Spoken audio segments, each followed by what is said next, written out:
La Bible est un recueil de plusieurs rouleaux datant de l'Israël antique.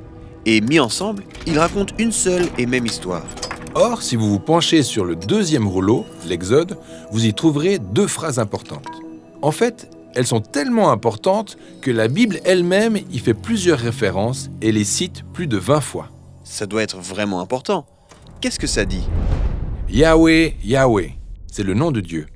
Un Dieu compatissant et plein de grâce, lent à la colère, riche en bonté et en fidélité. Je vois pourquoi c'est répété si souvent. Ces attributs de Dieu sont vraiment beaux. Et la déclaration se poursuit. Il conserve son amour loyal à des milliers, pardonne l'iniquité, la transgression et le péché, mais ne tient point le coupable pour innocent, et punit l'iniquité des pères sur les enfants et sur les enfants des enfants, jusqu'à la 3e et la 4e. D'accord. Attends un peu. Cette dernière partie prend une tournure particulière. Nous parlons d'abord de l'amour de Dieu et soudain son jugement s'abat sur les petits-enfants. Donc Dieu est-il miséricordieux ou revanchard ? Très bonne question. En effet, voyons ces mots dans un contexte plus large en nous penchant sur quelque chose d'important dans la Genèse, le premier rouleau de la Bible. Là, Dieu choisit une seule famille, les Israélites, parmi les nations.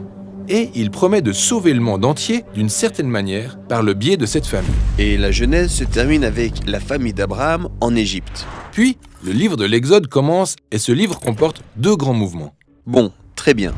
Donc, dans ce premier mouvement de l'Exode, Dieu sauve Israël de l'esclavage en Égypte. Et dans le deuxième mouvement, Dieu les conduit au mont Sinaï où ils campent pendant 1 année.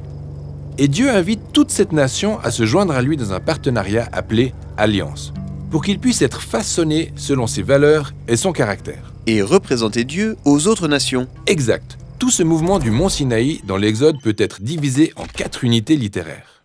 En premier, il y a la cérémonie en elle-même où les Israélites acceptent de devenir les partenaires de Dieu. Et Dieu établit les termes de la relation en commençant par les 10 commandements. Les 2 premiers sont « Ne prête pas allégeance à d'autres dieux et ne représente pas Dieu par des images d'idoles. » Ça semble assez simple. Après cela, Dieu montre à Moïse des plans détaillés pour construire cette maison sacrée afin que Dieu puisse venir vivre parmi eux. Ah oui. Et puis vient un récit très long sur la construction de cette maison sacrée. Mais quelque chose t'échappe. Entre ces sections se trouve l'histoire qui décrit le caractère de Dieu. L'histoire commence avec Moïse qui escalade la montagne et est occupé à rédiger l'accord de partenariat quand les Israélites, au pied de la montagne, sont en train d'enfreindre les 2 premiers commandements. C'est ridicule. Il viole les vœux de l'alliance pendant que la cérémonie est en cours. Oui, Dieu est donc blessé et en colère, et il avertit Moïse que cette trahison se perpétuera. Alors, il est prêt à faire une croix sur eux. Mais qu'en est-il de sa promesse de sauver le monde à travers eux ? Oui, en effet, c'est ce que Moïse évoque. Et donc, qu'est-ce que Dieu va faire ? Devrait-il mettre fin à leur partenariat, ce qui serait mérité ? Ou devrait-il être fidèle à sa promesse envers Abraham et être miséricordieux ? Oui, c'est juste. Et maintenant, observe les mots avec lesquels nous avons commencé et tu verras qu'ils relèvent précisément cette tension entre la miséricorde de Dieu et sa justice. D'accord. Donc, la déclaration s'ouvre comme ça. Un Dieu compatissant et plein de grâce. En hébreu, cette ligne comporte 3 mots qui riment. El Rarum Veranun.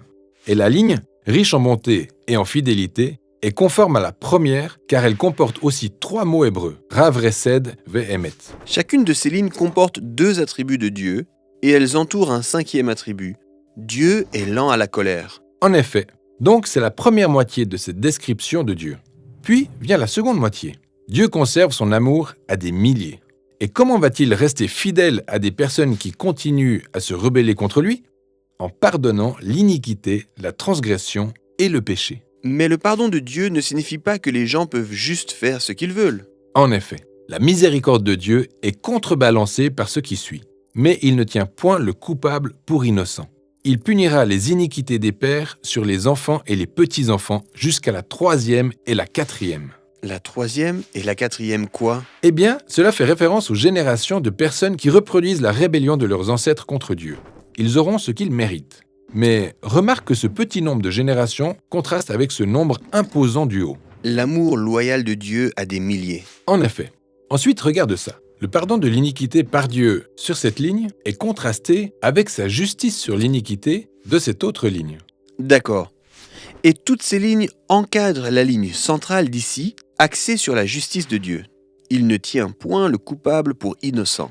Donc, Dieu est certes lent à la colère, mais il est aussi juste. En effet, c'est la tension que ces deux phrases relèvent.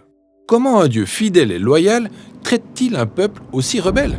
C'est le défi que Dieu rencontre dans cette histoire. Et c'est le même qu'il rencontre tout au long du récit biblique alors qu'il œuvre à sauver le monde à travers cette famille. En gardant cela à l'esprit, nous pouvons nous pencher de plus près sur ces 5 attributs que Dieu déclare à propos de lui-même à Moïse. Un Dieu compatissant et plein de grâce, lent à la colère, riche en bonté et en fidélité. Et nous verrons comment chacun nous entraîne plus en profondeur dans le caractère de Dieu autant que dans le récit biblique.